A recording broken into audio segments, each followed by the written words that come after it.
Eu ia brincar com os irmãos que é o nosso momento capelania, né? Eu sempre gosto disso, é um momento especial.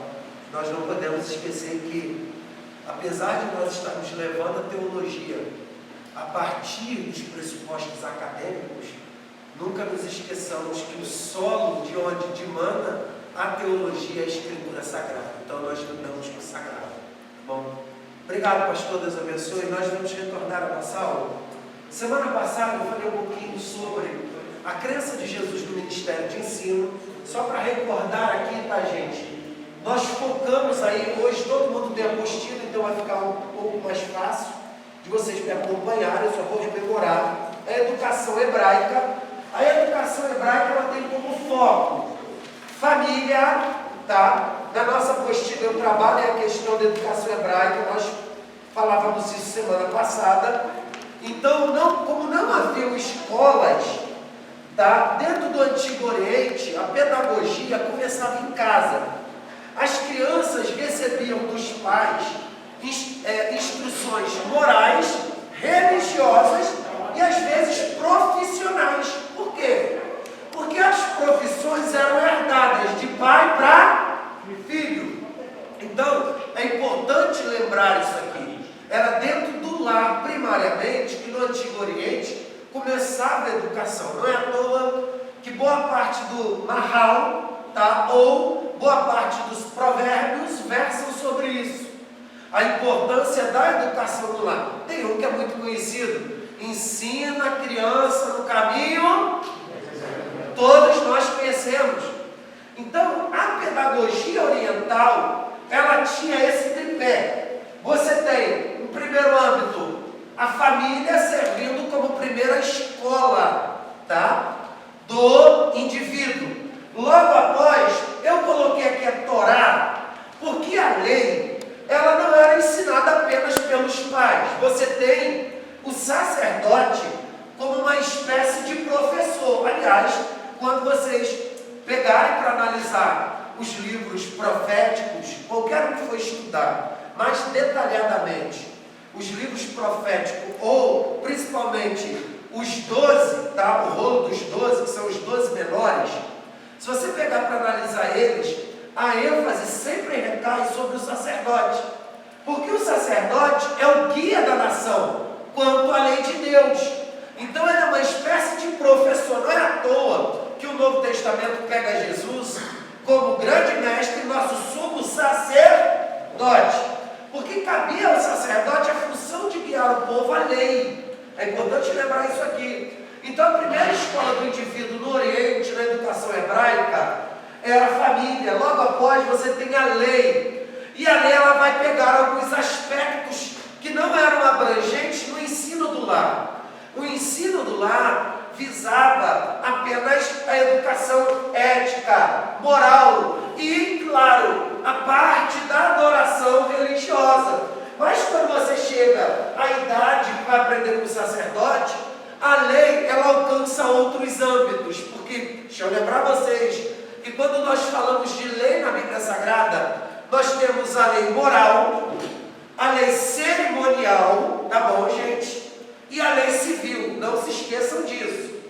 A lei moral, ela continua, tá bom, gente? É preciso lembrar isso aqui, para nós não cairmos na heterodoxia ou na heresia.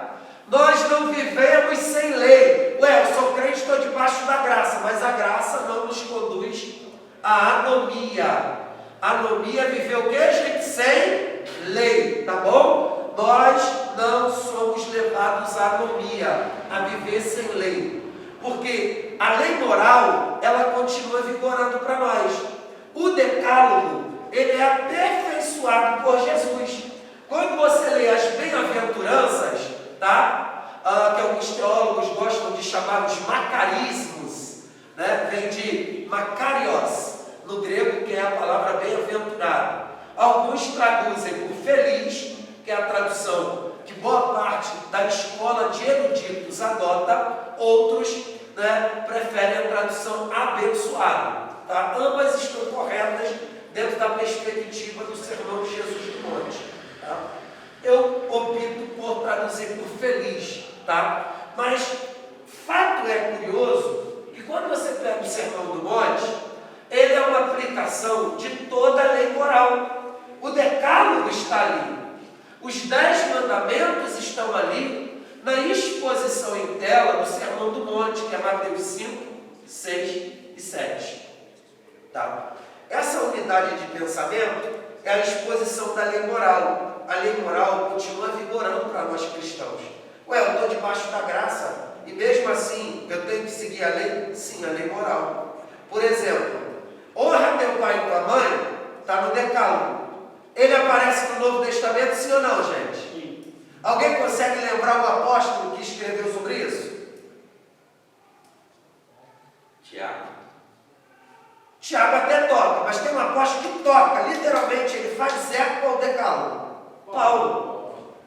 Paulo, você pega lá em Efésios, ele cita honra teu pai e tua mãe. E ele cita a promessa que deriva desse mandamento.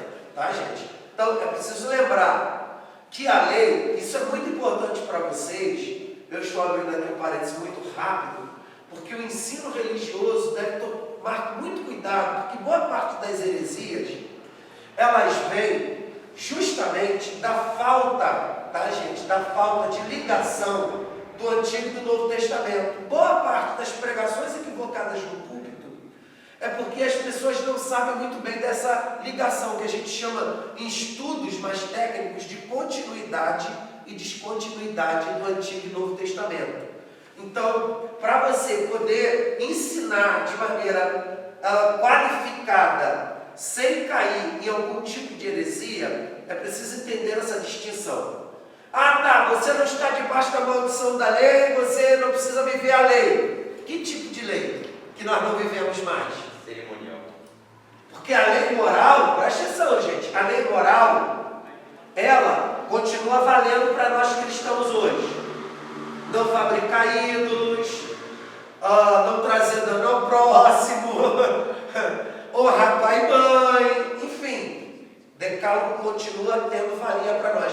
Ué, mas até o dia de descanso que está no decálogo, até o dia de descanso.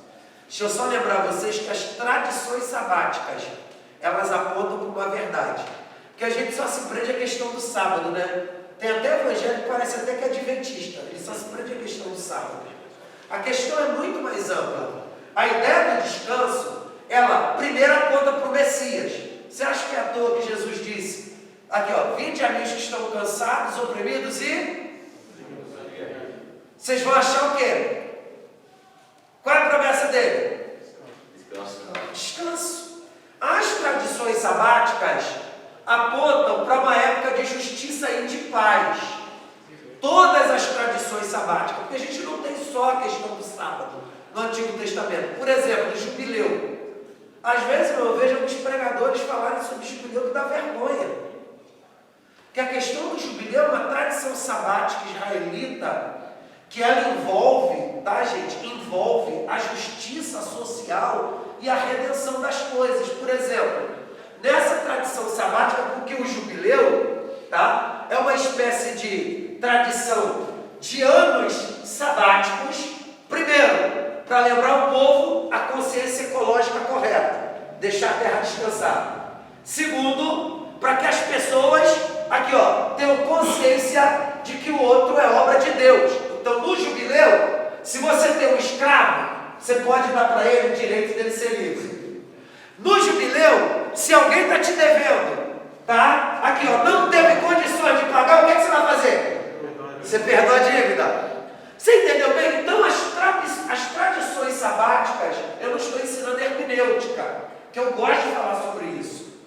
Tá? Então, as tradições sabáticas apontam para muito mais além. Em última instância, elas apontam para o Messias. Não é à toa que Jesus entra em guerras sobre a questão da tradição sabática. Você vê que Jesus cura no sábado, os líderes religiosos vão refutá-lo. E ele diz, vocês são hipócritas. Porque a tradição sabática é justamente para você pensar sobre isso. O que eu posso fazer para ajudar o meu próximo? Ela não é uma colônia de férias. É para a gente repensar. Porque presta atenção, a tradição sabática aponta para o próprio Deus que cria e examina a sua obra. Isso aqui é muito importante vocês se aterem a esses detalhes. Tá bom, gente? Então, vamos lá para a gente não se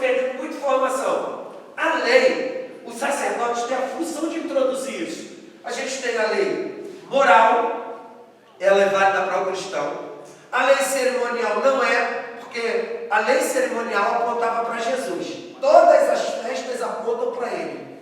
Pensar a Páscoa, Jesus é o Cordeiro substituto.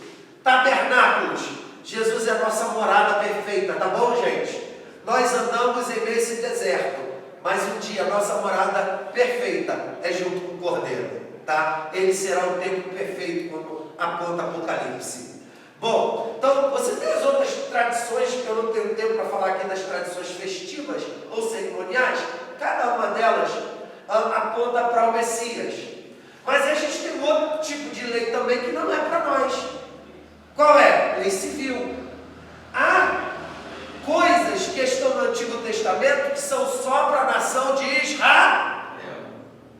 Principalmente a lex talionis, lei de talião.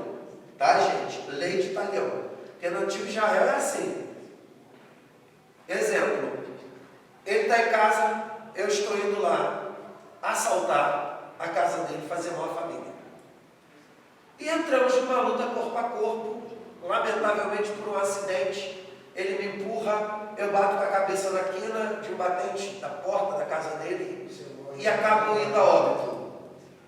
Ele está livre? No Antigo Testamento, não. Alex Talionis, do Antigo Testamento, é isso aqui, ó, lei de talião. Olho por olho. Ah, mas foi acidental. Hoje nós diríamos que seria legítima, mas não é isso no Antigo Testamento. Tem um vingador de sangue. Por isso que você tem a cidade de refúgio. Parece aí. Porque a gente tem confusão nisso também. Né? Nós temos até evangélicos veganos, do grupo dos vegetais. Hã? Então, boa parte das leis civis hoje não vigoram como no Antigo Pacto, tá? A não ser o judeu ortodoxo. Muitos dos judeus ortodoxos seguem à risca, porque você tem ramificações de partidos judaicos hoje.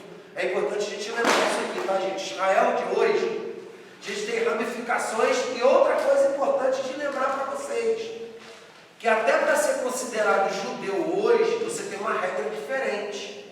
Um exemplo, podem pesquisar isso à vontade, tá? Só estou dando bases para vocês. Exemplo, eu tenho meu pai, um exemplo, se fosse, tá? Hipotético, meu pai é judeu, mas casou com uma brasileira, eu nasci. Sou considerado judeu? Não. Seria hoje. Hoje não. Por quê? Hoje é o filho da mulher judia é considerado. Isso aí vocês já devem ter aprendido, né? Muito bom. Parabéns. Então, a gente precisa levar isso aqui em conta, tá? Então, na educação hebraica, deu para me explicar aqui um pouquinho, só para rememorar a semana passada, a gente tem esse tripé: família, Torá e a tradição. A tradição aqui no caso, você tem literalmente, tá, gente? A tradição, ela aponta para os escritos rabínicos que começam a surgir, principalmente pós o cativeiro babilônico, que aliás alguns insistem em dizer que a origem da sinagoga é ali, e que o pai das sinagogas é o profeta Ezequiel, tá? Essa tradição judaica que afirma. Tem inclusive um erudito que toca muito nessa questão, que é Walter Kaiser Jr. Ele toca muito nessa questão na sua introdução ao Antigo Testamento, tá? Preciso lembrar isso aqui. Então a tradição, ela entra para interpretar textos. Então você vai ter aí os escritos rabínicos, tá, gente? Preciso lembrar isso aqui, que são uma espécie de defesa, inclusive no período bíblico. Na defesa da fé judaica, tá, é que você tem os escritos rabínicos para preservar a unidade identitária da nação israelita. Ok, gente? Até aqui? Então, nós temos isso aqui, tá, que é muito importante, mas quando a gente fala de tradição, a gente precisa lembrar também que muito antes do Antigo Testamento ser todo compilado, como é que as pessoas iam aprender? Oralmente, tá? Então é importante lembrar. Aqui você tem um tripé da educação hebraica. Vamos ao Novo Testamento. Semana passada eu não vou rememorar, está na apostila para você pesquisar à vontade, usar à vontade. Na parte final, você tem a crença de Jesus no ministério de ensino. Eu peguei, vocês lembram que eu fui, peguei logo no finalzinho e antecipei. Tá? Um tópico muito importante. O próprio Jesus que hoje tem sido deixado de lado. Boa parte das problemáticas do evangelicalismo tupiniquim se dá justamente por isso. O mestre, ou aquele que ensina, é visto como uma espécie de ET na igreja. Lamentavelmente, nós temos que dizer isso. E não pense que é só no seio do pentecostalismo. Tá? Não é. Eu não ensino apenas, apesar de ser pentecostal, eu não ensino apenas em igrejas de cunho pentecostal. Ensino em presbiteriana, batista, metodista. Lamentavelmente, há muitas pessoas que desprezam a questão do ensino. Outros ministérios são hipervalorizados. Mas quando você olha para Jesus, ele deu uma hipervalorização ao ministério do ensino, sendo chamado várias vezes de mestre. Tá? Então é importante lembrar isso aí. Então vamos aqui. A educação no Novo Testamento, eu coloquei aqui algumas siglas, tá, gente? Ela visa isso aqui, ó. Capacitação e engajamento. É importante lembrar isso aí. Capacitação e engajamento. Esses são dois alvos da educação ou da pedagogia religiosa do Novo Testamento. Não dá para passar por cima disso. Aqui, cada uma dessas siglas aqui, a gente tem como é que funciona a educação na igreja. Culto, comunhão, discipulado. No meio disso aqui está o mandato educacional, tá, gente? Vamos para a nossa apostila. Eu coloquei ali para nós podermos entender muito bem sobre essa questão. A nossa apostila, nós vamos pegar ensino na igreja primitiva, tá bom, gente? É o quarto tópico, e aí nós temos o primeiro subtópico do quarto tópico, 4.1. Ensino na igreja primitiva, tá? Ensino na igreja primitiva. Na igreja primitiva, 5 atividades de educação cristã se destacavam. São conferidas no livro de Atos dos Apóstolos. A primeira delas é o culto, tá, gente? O culto. Então você tem alguns textos que eu agrupei aí, tá? E a apostila começa a dizer, a primeira delas, o culto.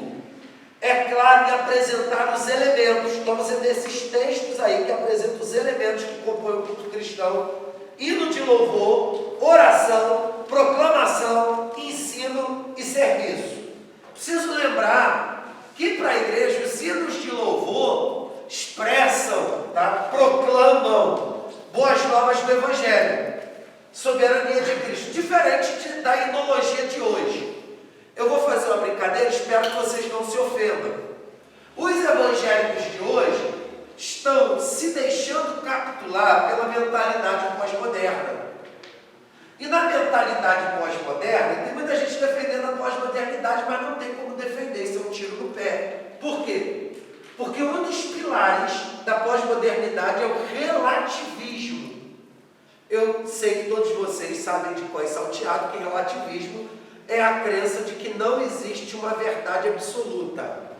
Então isso entra em conflito com o próprio cristianismo, porque nós preconizamos o que a filosofia chama de verdades universais. Verdades universais são aquelas verdades que elas são verdades aonde quer que você vá. Exemplo, grama é verde. Se você for no Japão, você não vai ter grama cor de laranja. Você não vai ter grama cor de mostarda. A grama vai ser... Estou dando um exemplo hipotético, tá, gente? Uma verdade universal. Pássaros voam. Passarinho foi feito para nadar? Sim ou não, gente? Só para você ter uma noção. Então a filosofia chama aquelas verdades que são verdades absolutas de verdades universais. A filosofia pós-moderna, ela relativiza e foge, porque a busca da filosofia antiga, os pré-socráticos e aqueles que vieram pós o que a gente chama de filósofos clássicos, a busca sempre foi pela verdade. Tá? Depois, com a filosofia pós-moderna, depois de Stigastner e outros filósofos, a coisa desandou. Mas eu não vim falar de filosofia aqui para vocês. Vamos lá, gente. Então, a pós-modernidade, ela aquilo que é doutrinário. E aqui é que reside o perigo. Porque até a nossa ideologia, ela deve ensinar. Exemplo, um hino que você pega, as missionárias, só as ungidas. Se ensina o quê? Qual o ensino que está contido nisso? Pergunta. Porque há muita gente, eu não quero ser crítico ao extremo. Eu não quero entrar pelaquela vibe, porque tem gente que critica ritmo, né? Tem gente que literalmente se apega a essas picuinhas, critica ritmo. Eu lembro, por exemplo, quando o 4x1 estava cantando, muita gente criticando, e eu chamei a atenção para o irmão para a letra de um dos hinos, e uma das letras famosas pentecostais, e o cara, se for olhar por aí, eu não pensei nisso. Eu falei, olha a letra dessa música e olha a letra dessa música. Qual das duas tem mais sentido? Não é ritmo, sim, o conteúdo.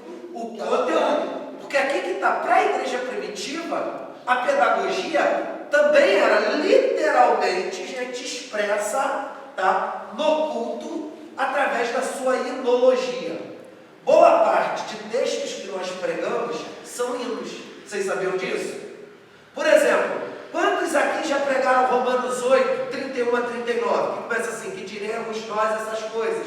Se Deus é por nós, quem aqui já pregou ou já ouviu alguém pregar? Mas vocês já ouviram que ali você tem um hino? Ali é um hino. É um cântico que é chamado de cântico de vitória. É um cântico que exibe em todo ele pelo menos 4 grandes doutrinas: eleição, justificação, presta atenção, gente, tudo no cântico.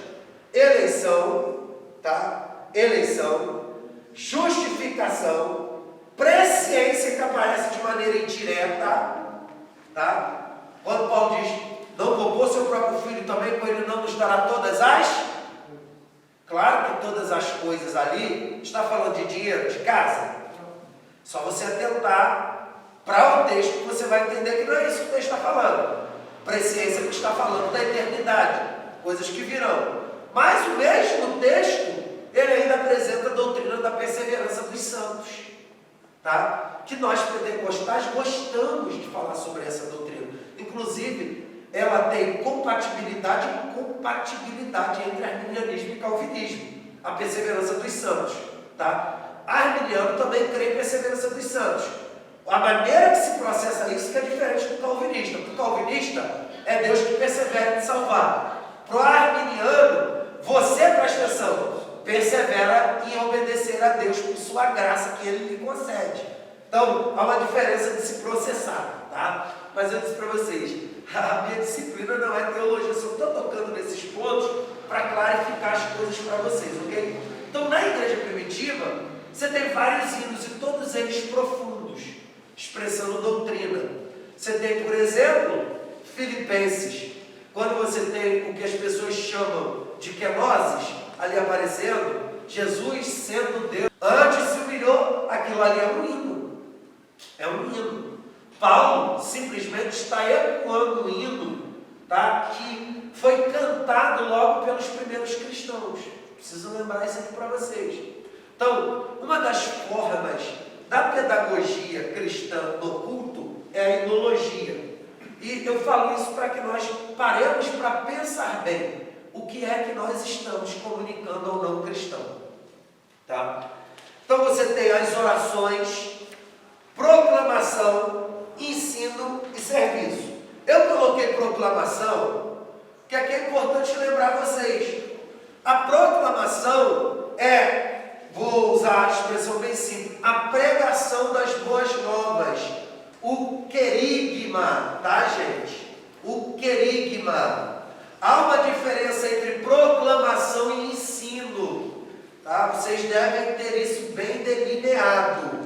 Pregação e ensino são coisas diferentes. Ainda que a pregação contenha ensino, ela difere do ensino porque o ensino, ele toca em nuances que a pregação não toca. Exemplo, se eu estiver pregando, você acha que eu preciso chegar para os irmãos? Um exemplo, eu pego um texto como de Isaías 10:27. Naquele dia o Senhor vai arrancar, aqui ó, o fardo dos teus ombros e o jugo será despedaçado por causa da unção. Você acha que eu preciso citar o texto hebraico? Pregando?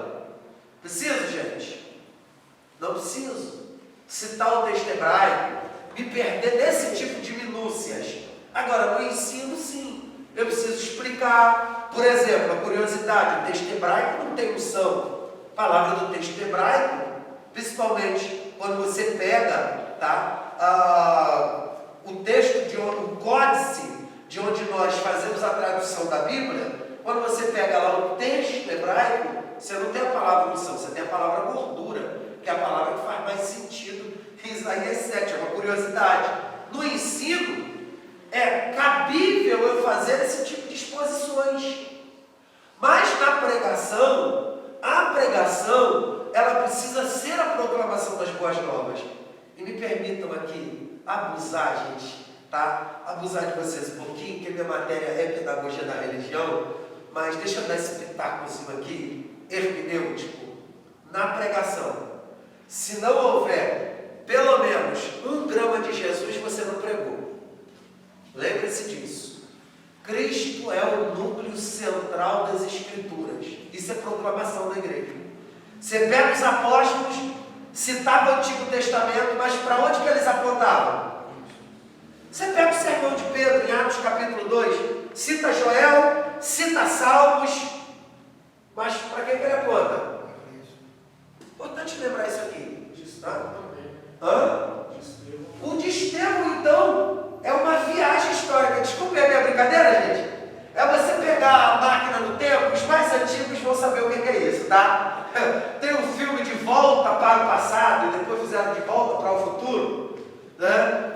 Que você tem um cara que entra numa máquina do tempo, que é um carro, tá? Então você pega o sermão de Estevão, é uma máquina para voltar no tempo. Ele volta no tempo, cita patriarcas, cita Moisés, cita Davi, ele dá uma aula de história de Israel em 5 minutos. Você leu o sermão? 5 minutos. Uma aula de história de Israel. Mas para onde que ele aponta? Para o Messias. Isso aqui é importante, porque geralmente a pregação contemporânea foge disso. Por isso que deixa de ser pregação. Porque a pregação, ela tem que, em última instância, apontar para Jesus. Mas peraí, mas se eu pregar sobre Davi, eu tenho que apontar para Jesus? Claro!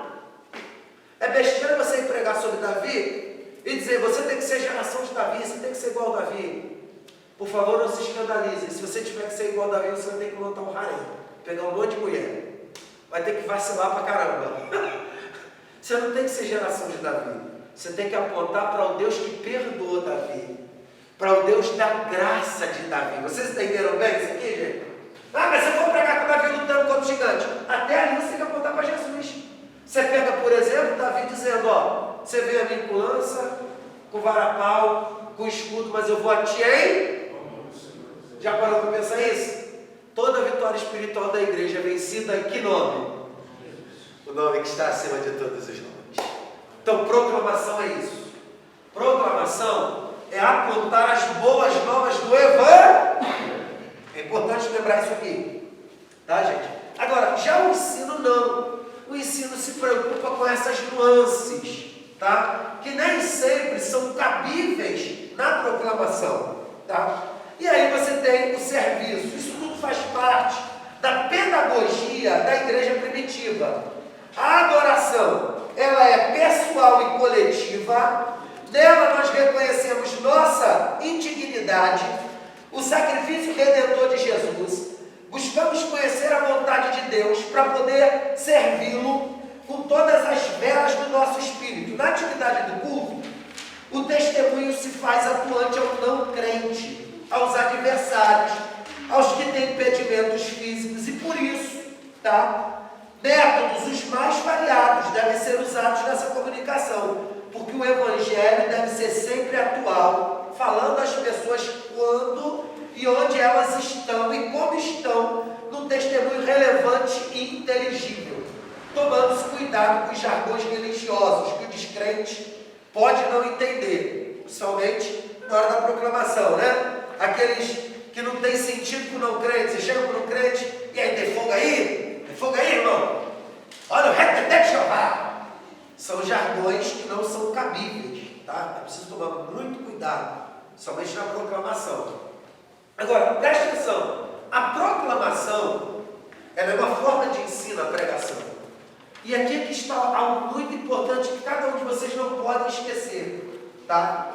Se você está fazendo o curso, deseja ser atuante, quer seja na pregação, na área do ensino, não se esqueça disso. Que o púlpito que lhe for cedido nunca seja lugar, preste atenção, de marmita fria. Há variados temas que podem ser explorados por nós. Quando estamos escutando, digam amém, por favor. Nós precisamos aprender isso. Essa semana eu fiquei muito feliz e reflexivo. Alguns jovens me procuraram. Uma da igreja onde eu milito. E ela ficou muito feliz porque ela viu alguns textos meus no Facebook. Ela inclusive foi ver, sendo uma jovem criada na igreja pentecostal, Assembleia de Deus, de família pentecostal. A avó era uma irmã do círculo de oração por muitos anos, faleceu agora há pouco tempo, ano passado. Prestem atenção nisso aqui. Ela me procurou e disse que apesar de ser crente de berço, não conhecia a história, tá? Daquele que a gente se refere como líder do movimento pentecostal moderno. De onde veio os missionários suecos para cá para o Brasil. Vocês lembram qual é a referência? A igreja Azusa Street. Quem era o líder dessa igreja? William Seymour. E eu fiz um texto pequeno, compartilhando, né, a radicalidade do movimento pentecostal. Uma época de racismo, segregação nos Estados Unidos, era crime, pessoas de pele escura estarem ao lado de pessoas de pele branca. Numa época de racismo como essa, Azusa Street é um movimento profundo. Apesar de ter teologia simples, qual é o grito de guerra da Azusa Street? Pelo sangue, toda a diferença de cor foi lavada. Isso é lindo de se dizer, gente. E aí você tem um homem negro, cego de um olho, tá? Filho de um ex-escravo, líder de um movimento que ganha o mundo. Agora preste atenção, ela sendo criada no movimento pentecostal não sabia disso. E ela disse: aquilo me impactou. Eu fui estudar a biografia de Seymour e fui no musical Azusa. E ela dizendo: eu chorei muito, mas por que essas coisas não são ensinadas? E ela começou a me fazer algumas perguntas, porque com o caso George McFloyd, que houve nos Estados Unidos, quantos sabem desse caso aqui, gente? Aquele homem negro que morreu sufocado porque um policial mau caráter, que isso existe em toda a instituição, foi lá, colocou o joelho em cima do pescoço dele, já tinha problemas, veio a falecer. Virou alvo de protestos no mundo inteiro. E ela me disse que alguns familiares dela, e a verdade, o eco da sociedade, né, cobraram: por que não há uma palavra sobre racismo no púlpito da igreja? Por que isso não é pregado? E aí eu fui dizer isso para ela, ela chorou. Eu nunca parei para pensar nisso. Eu disse: não há sentido da gente chegar e bater nesse tema racismo no púlpito, porque nós ensinamos o pentecostal, ele ensina com a prática, com a vida. E aí eu fui explicando para ela: olha, por exemplo, nosso ensino, a gente bate na tecla que nós temos que amar os nossos irmãos. E no pentecostalismo tem um livro de um sociólogo da PUC, você só consegue ele hoje em PDF, não consegue mais comprar. O tema do livro é a religião mais negra do Brasil. Ele fala sobre o pentecostalismo. Presta atenção nisso aqui, gente. Uma denominação que alcança as camadas sociais esquecidas. Os guetos. Eu, por exemplo, não só ensino como prego. Eu tive a oportunidade de entrar ali na minha capital, no Rio de Janeiro, nas piores comunidades. Vocês pensaram. Eu lembro uma vez entrando lá no miolo do mal, no lixão. Uma rua que eu entrei, rua toda escura. A única luz iluminando a rua era da igreja onde eu fui pregar. A igreja cheia de ex-traficantes, ex-presidiário, bandido largando a arma de lado para ouvir o sermão. Eu contei, não tinha uma igreja batista, não tinha uma igreja presbiteriana, Tinha igreja nenhuma. A única igreja que estava lá, de um pastor em culto, que eu sou o mentor dele, um pastor em culto, ex-presidiário também, ladrão de banco, se converteu, largou a bagaça toda, né? E eu sempre estou ajudando ele, mentoreando, meu amigo particular. A igreja é assim, ó, gente. Não tem uma outra denominação. E eu explicando isso a essa jovem. Nós pentecostais, na prática, somos antirracistas. A nossa história. Seymour, quando aprendeu sobre a doutrina do batismo com o Espírito Santo, que é a doutrina da subsequência, sabe como que ele aprendeu? No corredor, ele não podia estar igual vocês estão aqui sentados. A porta fechada ainda. Entendeu? Aqui, ó, Charles Fox Parham está lá ensinando, ele está no corredor, não pode estar na sala de aula. Está lá do lado de fora. Do lado de fora, que ele é de pele escura. Vocês entenderam bem? Mas você pega as duas streets, você tem latino, brancos e negros, todos juntos, e o lema que eu já citei: o sangue lavou toda a divisão racial. Aleluia! Então, às vezes, eu disse para ela, o nosso ensino pode não tocar no tema, a palavra, porque a palavra racismo é uma palavra de cunho sociológico. Eu preciso lembrar isso aqui, tá, gente? Há um pastor, vô de Baltimore, um negócio assim, tá? Que ele tem um vídeo dele na internet, ótima colocação, ele diz: a expressão raças não é bíblica, ela é de cunho sociológico, porque pela Bíblia todos somos uma raça adâmica, todos somos raça de Adão. Excelente, eu inclusive aplaudi, e eu expliquei para ela justamente isso, que nós, pentecostais, ainda que não toquemos do púlpito racismo, nós somos contra. Basta você entrar numa liturgia pentecostal, você vai ver pretinho, branquinho, amarelo, cafuso, índio. Eu tenho a oportunidade de viajar esse Brasil, você chega, a gente tudo que é lugar te abraçando, um abraçando, beijando o outro. Aliás, a pandemia, né, trouxe muita saudade esses dias. Uma irmã de lá do Rio Grande do Sul, né, me ligou e disse: ah, que saudade, irmão, que saudade de ver o senhor vindo pregar aqui com o seu sotaque carioca, puxando no S. Jesus! Que saudade, irmão, dessa coisa boa, e chorando, conversando comigo no telefone. Ela, saudade de ver os meus irmãos, dar um abraço, um cheiro, um beijo. Lamentavelmente, preste atenção, gente, lamentavelmente, hoje as pessoas literalmente se esquecem justamente isso aqui. Na igreja primitiva, o culto é uma forma de pedagogia prática.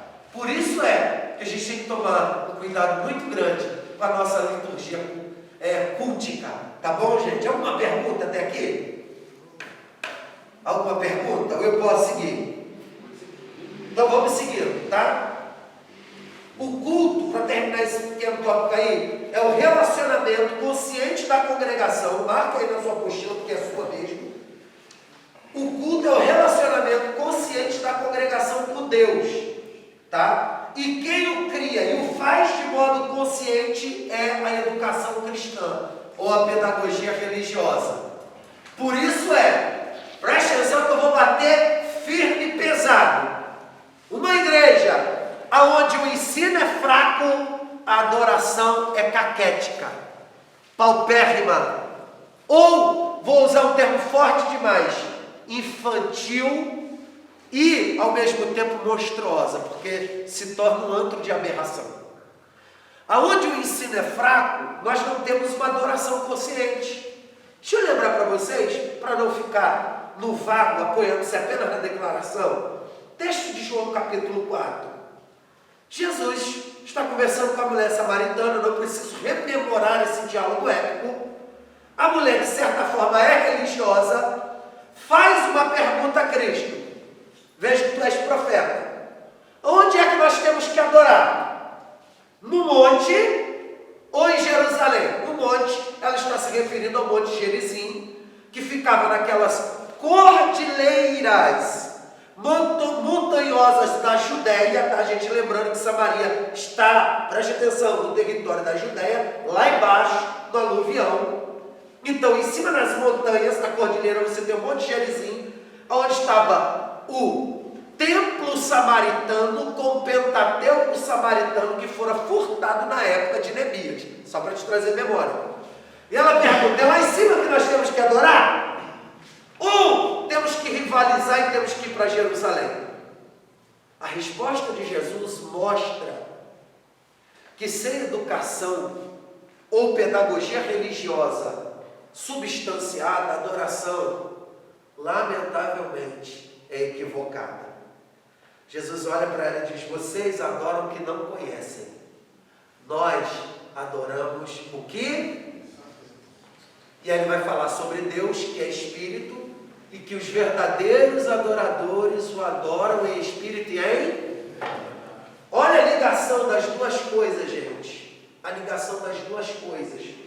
Metafísica, tá? Metafísica com a verdade revelada. Porque a verdade que Jesus está falando ali é a própria Escritura. Sem a própria Escritura, sem o conteúdo, sem o ensino dela, nós podemos criar um Deus à nossa imagem e semelhança. Ok, gente? Vai me lembrar um fato. Alguns anos atrás, eu pregando no interior de São Paulo, uma noite apoteótica. Deus foi misericordioso conosco, curando pessoas, salvando pessoas. O senhor aceita Cristo, o delegado aceita Cristo, oramos por ele. No outro dia, presta atenção, a esposa vai à casa do pastor onde eu estou hospedado e pede ao pastor, o pastor Paulo Januário, para conversar comigo. Tá bom. Ela já chega para mim me enquadrando, dizendo: olha, Deus usou muito o senhor ontem, que pregação. Aquele senhor que aceitou Jesus, meu esposo, começou a me contar algumas problemáticas que ela havia passado com ele, inclusive questão de traição. Mas preste atenção, por favor.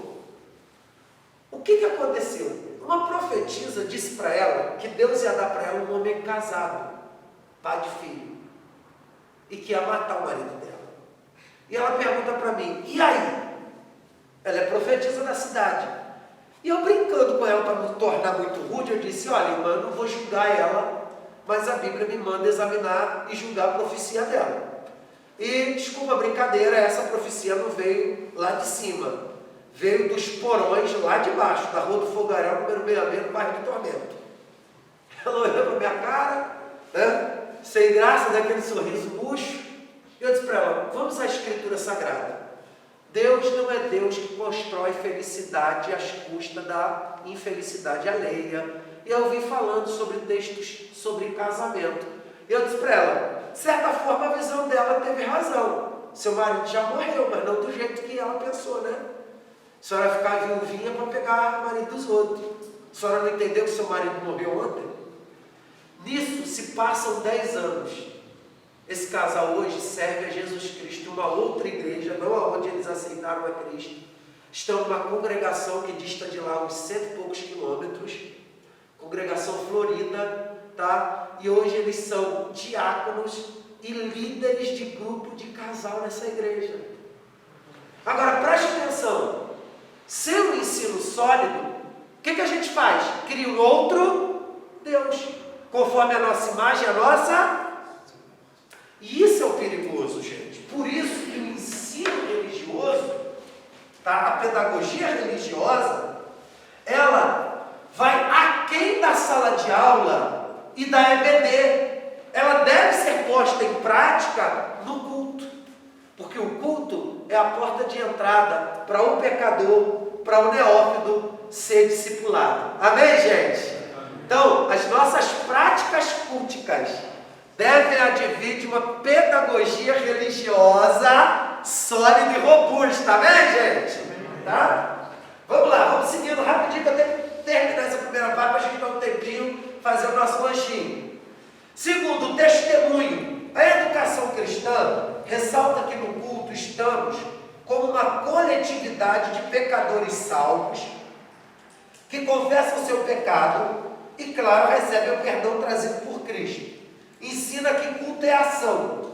A experiência de estar com uma congregação em culto é pedagógica, porque temos uma experiência viva do povo de Deus na história.